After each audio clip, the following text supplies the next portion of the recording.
Hello everyone, my name is Yosephine Divia Gita, and this is my friend. Hello, my name is Gaezza Trikas Frendianto. And we are students from Universitas Indonesia. Here we are going to talk about the Portuguese literature renaissance.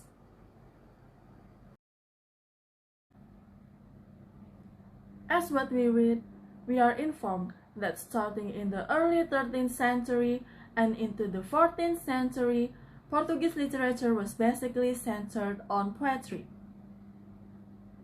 And these poems usually covered topics such as romance for one side and what they called as songs of insult by the other.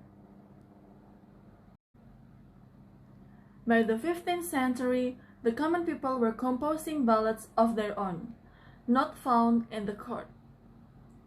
The main body of these works was written about topics such as chivalry,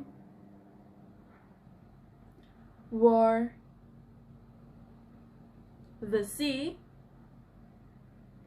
adventure, and religious legends.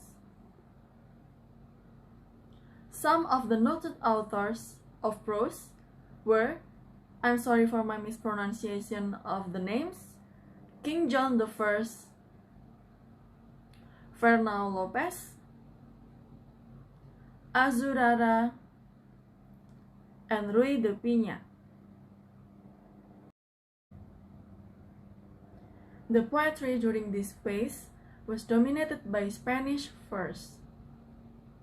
Much of it was actually written in Castilian and featured authors such as, I'm sorry for my mispronunciation again, Garcia de Resende.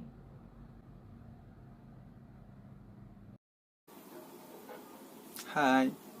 Next, the 16th century was the beginning of the Renaissance phase of literature among the aristocracy. In fact, the 16th century is considered by many literature historians to be a golden age for Portuguese literature. It was heavily influenced by Italian style of writing. Sade Miranda is credited with introducing changes to Portuguese literature during this period of time. He raised the tone of poetry. He also introduced minor changes to the style of classical plays during this time period. Other prominent writers of the Renaissance period are Bernardino Ribeiro, Antonio Ferreira, Diego Bernardes, and André Falcão de Resende.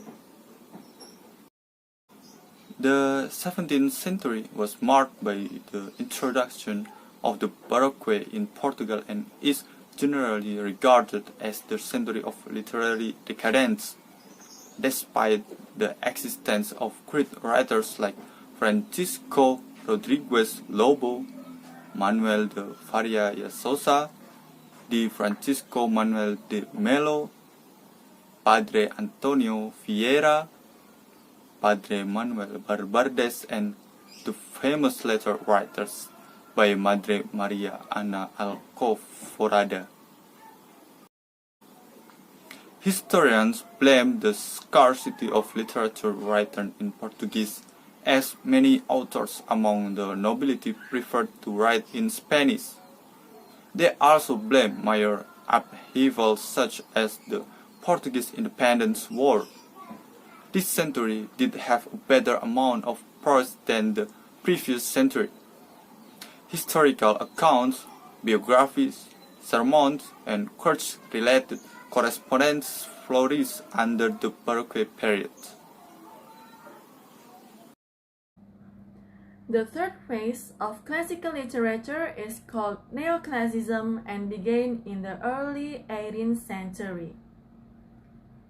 The writers of 18th century tried to counteract a certain decadence of the Baroque stage by making an effort to recover the level of quality attained during the Golden Age through the creations of academies and literary arcadias.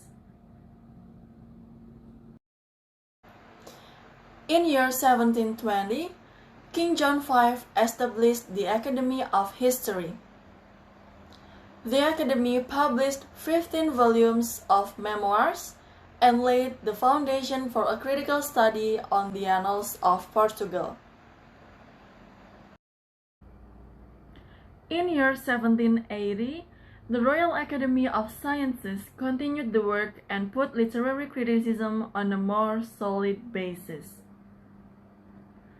This would lead to an overall improvement in Portuguese literature. The Arcadias had more influence on literature than the academies did. The Arcadia, established in 1756 by the poet, I'm sorry for my mispronunciation, Cruz de Silva,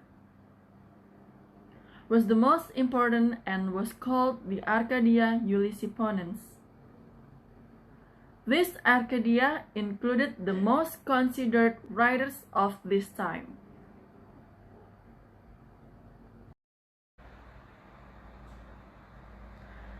As for the second half of the 19th century, realism developed in novel writing, whose exponents included, I'm sorry for my mispronunciation again and again, Eka de Queiroz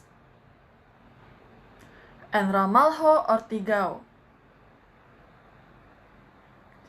Literary trends during the 20th century are represented mainly by Fernando Pessoa, considered one of the greatest national poets. Okay, so this is the end of the video because that's all the information we could get and show you. Thank you so much for watching and obrigada. Obrigado. See you. Bye bye.